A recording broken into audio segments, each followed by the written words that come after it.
بے باک ہونا اور بات ہے اور بدتمیز ہونا، ان دونوں میں فرق ہوتا ہے۔ تو میرے عزیز، ایک تو اس سے پرہیز کریں، اور پھر دوسرا آپ سے، اپنے آپ سے، سب سے ایک گزارش کروں گا کہ ایک بات اپنی زندگی میں طے کر لیں کہ یہ ہو نہیں سکتا کہ لوگ آپ کو باتیں نہ کریں، یہ ممکن نہیں، اس لیے کہ مخلوق تو فنکار ہے اس درجہ کے پل بھر میں سنگے در کعبہ سے بھی اصنام تراشے، تم کون ہو کیا چیز ہے داغ کبابی، لوگوں نے تو مریم پہ بھی الزام تراشے۔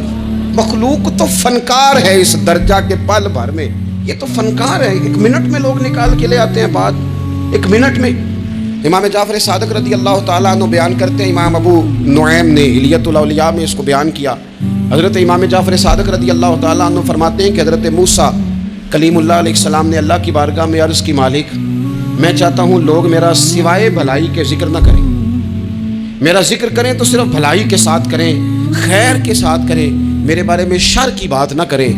تو رب کریم نے فرمایا، موسیٰ یہ بات تو میں نے اپنے لیے بھی نہیں چاہی کہ لوگ جب بھی میرا ذکر کریں خیر کے ساتھ ہی کریں، تب جب رب نے اپنے لیے نہیں چاہا تو پھر اے موسیٰ لوگ تو بات کریں گے ہی، لوگ تو منہ میں زبان رکھتے ہیں، یہ تو گفتگو کریں گے ہی، یہ تو کریں گے۔ اب ہوتا کیا ہے، ہم اس کا نفسیاتی اثر لیتے ہیں، ہم اس کا اثر لیتے ہیں۔ میں اکثر کہتا ہوں سارے لوگ ہی کانوں کے کچے ہوتے ہیں، کچھ تھوڑے زیادہ ہوتے ہیں، کچھ تھوڑے کم ہوتے ہیں، اور بعض لوگ کہتے ہیں اتنے لوگ فلانے بندے کی بات مانتے ہیں، تو میں نے کہا دنیا میں تو آج بھی کافر زیادہ ہیں، کافر زیادہ ہیں، شیطان کے پیروکار آج بھی، تو زیادہ ہونا کوئی حق کی دلیل ہے ہمیشہ؟ یہ کیا بات ہوئی کہ فلانے کی اتنے لوگ بات مانتے ہیں؟ یہاں تو میں نے یہ دیکھا ہے اس معاشرے میں کہ جھوٹے سے جھوٹا آدمی، اس کے بھی فالوور ہوتے ہیں، دغے باز سے دغے باز بندہ، اس کے بھی گویوں کے فالوور، اداکاروں کے فالوور، فلانے کے فالوور۔ اس کا یہ تو بھائی انسان کا مزاج ہے، ہر بندہ کانوں کا کچا ہے، کوئی تھوڑا زیادہ کچا ہے، کوئی تھوڑا کم کچا ہے، تو باتیں تو ہوگی، لوگ منہ میں زبان رکھتے ہیں تو گفتگو تو کریں گے۔ اب یہ اثر لینے والے پہ ہے، ایک ہی دفعہ حوالے دیتا ہوں، روز نہیں دیے جاتے۔ وہ اسٹیج لگ گیا، دنیا جمع ہو گئی، جنہوں نے کبھی ٹائم نہیں نکالنا، تو یہ ذرا انوکھی بات جو کر رہا تھا، وہ سارے لوگ آ گئے، تو وہ اسٹیج پہ چڑھا تو کہنے لگا مجھے جانتا کوئی نہیں تھا۔ چلو اب بدنام جو ہوں گے تو کیا نام نہ ہوگا، اب قیامت تک کہو گے تو صحیح نا، وہ اس مولوی دے گھر جنہیں ایک بار آخیا نہیں سی کدا کھانا جائز ہے، چلو بدنام جو ہوں گے تو کیا، تو بہت سارے ایسے لوگ ہیں جو ہیں بدنام، پر چلو نام تو ہو گیا نا، بدنامی صحیح، شرارت صحیح، شیطانیت صحیح، لیکن نام تو ہو گیا۔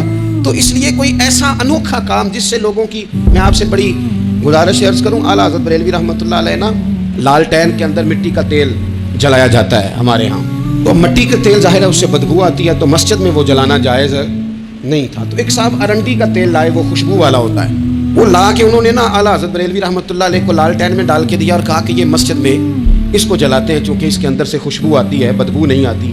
تو وہ جو شرعی عذر ہے نا، حضور نے فرمایا کہ جمعے والے دن غسل کر کے آؤ تاکہ کسی کے پسینے سے ایک دوسرے کو تکلیف نہ ہو، کچا لہسن پیاز کھا کے مسجد آنا اس لیے منع کر دیا گیا کہ منہ کی بدبو سے تکلیف ہو، تو مسجد میں کوئی ایسی چیز جو بدبو کا باعث بنے منع ہے۔ اب انہوں نے وہ تیل لا کے لالٹین میں ڈالا جس سے خوشبو آتی تھی اور لالٹین بھی روشن ہوتی تھی۔ اعلیٰ حضرت فاضل بریلوی رحمۃ اللہ علیہ اپنے اس خادم سے فرمانے لگے کہ اب لوگ تو آئیں گے نا، تو ہمارے علاقے میں تو ساری دنیا مٹی کے تیل سے ہی چلاتی ہے، تو اب آپ نے ایک خوشبو والا تیل لا کے ڈال تو دیا ہے اس کے اندر لالٹین میں، پر یہ لوگوں کو بتائے گا کون کہ یہ تیل وہ نہیں ہے؟ لوگ تو یہاں سے دیکھ کے جائیں گے اور جا کے کہیں گے کہ اتنے بڑے عالم کی مسجد میں اگر جل رہا ہے تو ہم کیوں نہ جلائیں؟ تو فرمانے لگے وہ شخص کے حضور پھر حال کیا ہے؟ فرمانے لگے آپ فرضوں کا سلام پھیر کے دعا سے پہلے لالٹین کے پاس کھڑے ہو جائیں، اور جو بندہ گزرے اسے بتاتے جائیں کہ یہ مٹی کا تیل نہیں، یہ مٹی کا تیل نہیں، یہ مٹی کا تیل، ہر شخص کے ذہن تک بات اتر جائے تاکہ لوگ کسی ایسی چیز کا شکار نہ ہو جائیں جس سے کہ ان کے مزاج میں کوئی غیر شرعی چیز عروج پکڑ لے۔ تو میرے عزیز، ہم نہ کچھ بدگمانیاں لوگوں کے اندر لوگ ڈالتے ہیں۔ ہمارے ہاں بالخصوص پاکستان میں جب سے سیاسی فرقہ واریت شروع ہوئی ہے، سیاسی، ہماری قوم کا مزاج اتنی بری طرح خراب کیا گیا ہے۔ ہمارے نوجوان بچے جو بڑے سنجیدہ پڑھے لکھے، ان کی گفتگو اپنے سیاسی مخالف کے بارے میں اتنی لوز کر دی گئی ہے، اتنی کمزور کر دی گئی، اتنی خوفناک کر دی گئی ہے کہ اس طرح تو کبھی نہیں ہوا تھا۔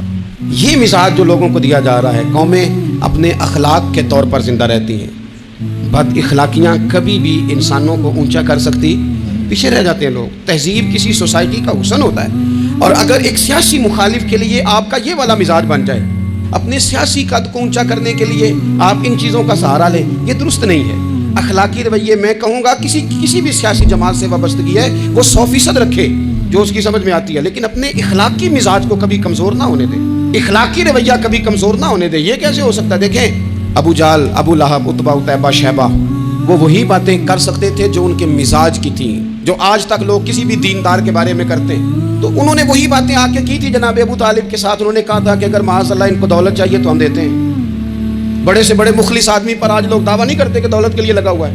انہوں نے کہا دولت چاہیے تو دیتے ہیں، اگر کسی خاتون سے نکاح کرنا چاہتے ہیں تو کرا دیتے ہیں، سرداری چاہیے تو دے دیتے ہیں۔ اب یہ سوچ اتنی ہے، اس سے آگے جاتی نہیں۔ وہ معاذ اللہ حضور کے بارے میں اور بھی باتیں کرتے، یہ شاعر ہیں، یہ جادوگر ہیں، یہ فلاں ہیں، لیکن میرے نبی پاک علیہ الصلوۃ والسلام نے کبھی بھی ان کی ذاتی زندگی کو ڈسکس نہیں کیا، کبھی نہیں کیا۔ ابو جہل شراب پیتا تھا، لیکن حضور نے کبھی سوسائٹی میں یہ بات لوگوں کے سامنے بیان نہیں کی۔ وہ لوگوں کے پیسے دبا لیتا تھا، کئی جگہوں پہ حضور نے پیسے نکلوا کے دیے، لیکن جگہ جگہ گلی گلی کھڑے ہو کے حضور نے یہ نہیں فرمایا کہ یہ اس طرح کا ہے۔ آپ اپنے مخالفین کے بارے میں ضرور کلیم کریں، ثبوت کے ساتھ ضرور بات کریں، یہ ضروری ہے، لیکن آپ کا رویہ اتنا گھرا ہوا نہیں ہونا چاہیے کہ لوگ سمجھیں کہ یہ قوم تو اخلاق سے ہٹ گئی ہے۔ آپ اختلاف کریں، لیکن اختلاف کے بھی آداب ہوتے ہیں۔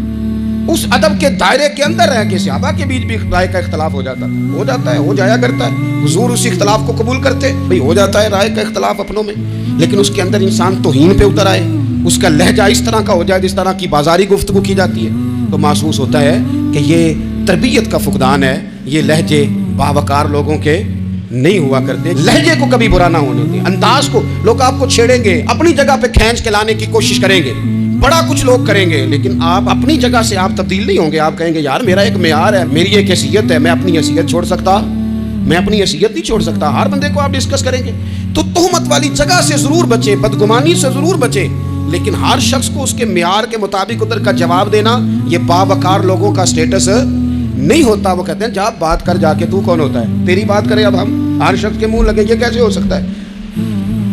نبی پاک صلی اللہ علیہ وسلم گزر رہے تھے، صحیح بخاری میں موجود ہے، آپ کی اہلیہ حضرت صفیہ رضی اللہ تعالیٰ عنہ آپ کے ساتھ تھیں۔ رات کا وقت تھا، حضور گزر رہے تھے، تو صحابہ کچھ کھڑے تھے، تو حضور نے ایک کو بلا کے کہا کہ یہ میری بیوی ہیں، صفیہ ہیں۔ عرض کرنے لگے حضور مجھے میری ماں روئے، میں کوئی آپ کے بارے میں بدگمانی کرتا؟ تو حضور نے جواب میں کیا کہا؟ محبوب فرمانے لگے جس طرح رگوں میں خون گردش کرتا ہے نا، شیطان بھی اسی طرح ہی گردش کرتا ہے۔ گویا حضور بتا رہے ہیں کسی وقت بھی بدگمانی پیدا کر دیتا ہے۔ میں تمہیں بتا رہا ہوں کہ اپنی اہلیہ کے ساتھ جا رہا ہوں، میری بیوی ہے۔ کوشش کریں کہ آپ اس جگہ سے بچیں جہاں باتیں ہو رہی ہوں۔ اور اس پہلو پہ تیسری گزارش اس عنوان پر یہ ہے کہ اگر کسی کے بارے میں باتیں ہو رہی ہوں تو فٹافٹ اس کا حصہ بننے کی کوشش نہ کریں، بلکہ آپ کے پاس جب تک کوئی شرعی ثبوت نہیں ہے تب تک آپ اس بات کا حصہ نہ بنیں۔ ہمارے ہاں بات ہو رہی ہوتی ہے تو دو چار بندے دوڑ کے نا اپنا بھی حصہ ڈالتے ہیں، بلکہ میں بڑی ذمہ داری سے یہ بات درج کروں گا، بات لمبی ہوتی تب ہے جب کوئی بندہ درمیان میں کہہ دیتا ہے نا نہیں تجھے تو تھوڑا پتا ہے، تھوڑا میں بھی کرتا ہوں۔ وہ کئی دفعہ وعدہ معاف گواہ بن جاتا ہے، جا کے دوسروں کو خبر کرتا ہے اس نے یہ کہا ہے، حالانکہ بندہ اس سے پوچھے کہ اگر انہوں نے کہا تھا تو اتنا سجن تھا تو وہاں جواب دے کے کیوں نہیں آیا؟ تجھے چاہیے تھا وہیں جواب دیتا، وہیں جا کے جواب دے دیتا۔ ایک بزرگ کی خدمت میں ایک دفعہ حاضر تھا، ایک بڑے عالم تھے، تو ان کے پاس آ کے ایک شخص نے کہا کہ فلاں آدمی آپ کے بارے میں یہ بات کر رہا تھا، تو وہ ہنس پڑے، فرمانے لگے پھر آپ کہاں تھے؟ کہنے لگے میں وہیں تھا۔ فرمانے لگے میرا اور آپ کا رشتہ کس طرح کا ہے؟ کہنے لگا جی میں تو شاگرد ہوں، ارادت مند ہوں۔ تو فرمانے لگے پھر آپ میرے پاس سوال لے کے آ گئے ہیں، آپ نے وہاں جواب کوئی نہیں دیا۔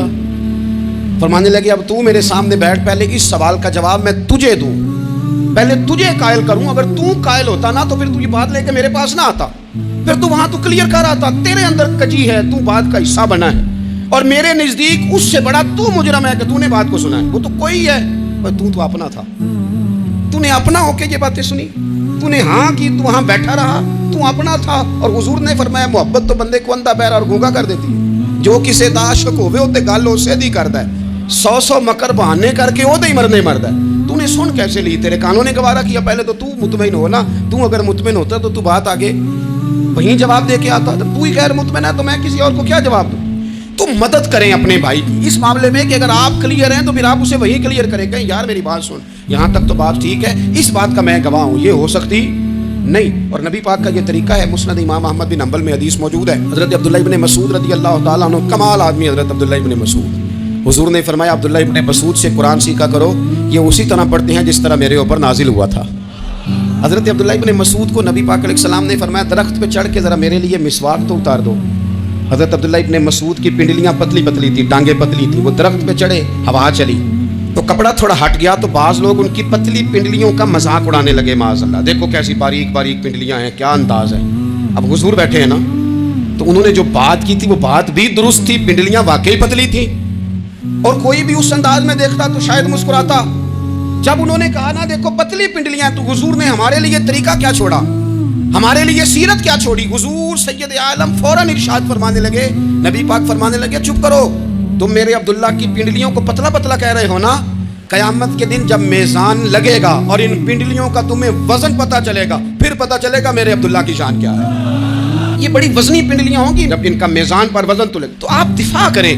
نبی پاک صلی اللہ علیہ وسلم نے فرمایا اگر کسی جگہ تیرے بھائی کی عزت پر حملہ ہو رہا تھا اور تو بچانے پر قادر تھا, اور تو نے اس کی عزت سے اس شر کو روک دیا, کہا نہیں یار ایسی بات نہیں ہے, تم غلط کہہ رہے ہو. فرمایا اگر تم کسی کی عزت کا دفاع کرو گے تو فرمایا جہاں تمہاری عزت خراب کی جا رہی ہوگی رب وہاں تمہاری عزت کا دفاع فرمائے گا, اللہ تمہاری عزت کا محافظ بن جائے گا. لیکن ہم کیا کرتے ہیں, ہم لوگ باتیں کر رہے ہوتے ہیں تو ہم ان باتوں میں ایک بات اور شامل کرتے ہیں, ہم ان باتوں میں ایک بات اور شامل کر لیتے ہیں اور انداز اختیار کر لیتے ہیں, اور جو آپ کے حق میں ہے اس نے مخالف نہیں ہونا, اور جو مخالف ہے اس نے کبھی حق میں.